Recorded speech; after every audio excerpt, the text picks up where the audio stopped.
అందరికీ నమస్కారం. మీనా కుమారి చదలవాడ.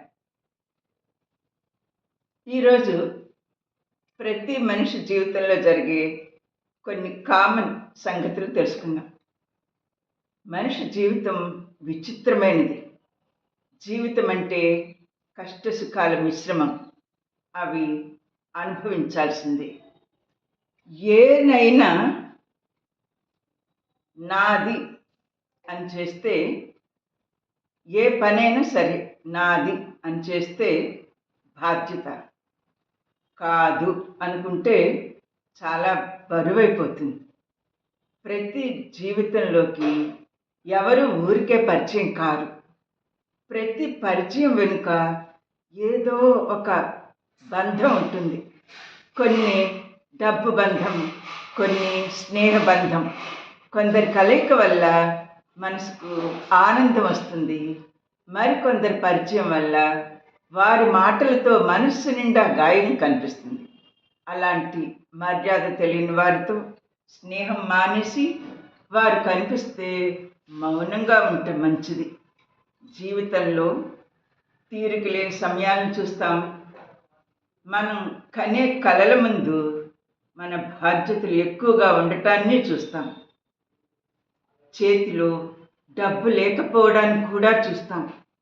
ఇవన్నీ మనకు ఉన్న సమయంతో పాటు ఇవన్నీ ఉంటాయి. ఒక్కోసారి ఆ ఒంట్లో శక్తి తగ్గిపోతూ ఉంటుంది. అది చూస్తాం. జీవితం అంటే ఇదే మరి. మంచి వాళ్లకు దేవుడు అండ అనేది అన్ని సమయాల్లో ఉంటుంది. అన్నీ ఉన్నాయి, శక్తి లేదు అనుకున్నప్పుడు ఆ డబ్బు ఉంటుంది కదా, మనం దాన్ని దానం చేస్తే సంపాదన శుద్ధి అవుతుంది. ఉన్న దాంట్లో తృప్తి పడితే మన జీవితం ఆనందానికి నిలయమవుతుంది.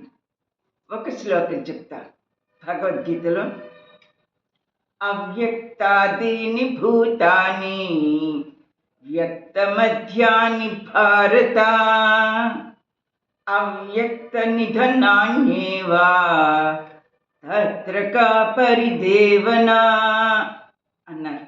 కాబట్టి జీవితాన్ని మనం జీవిస్తున్నాం. అందులో ఈ సమస్యలు, సంఘటనలు సర్వత్రా అందరికీ జరుగుతుంటాయి.